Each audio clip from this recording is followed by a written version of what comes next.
अगर आप अभी तक कृष्णा स्टार आरती यूट्यूब चैनल को सब्सक्राइब नहीं किए हैं तो प्लीज सब्सक्राइब करें हमारे चैनल को धमाका मचाने के लिए नए नए गानों के साथ। धन्यवाद। Singer Krishna star, music director DJ Prabhunand, Marichhawa Bazar.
Singer Krishna star,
Krishna के बारे में सोचला का कहा था पढ़ावे जालो कि नखड़ा दिखावे जालो। हाँ फलनवा के बेटा से मैडम जी रोजे तू बतियावेलू।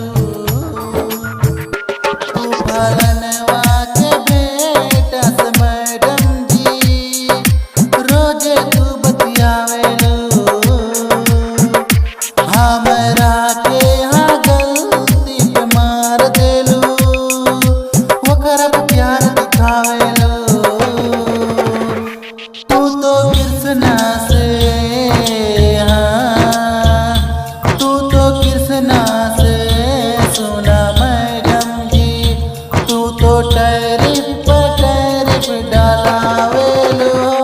का पढ़ावे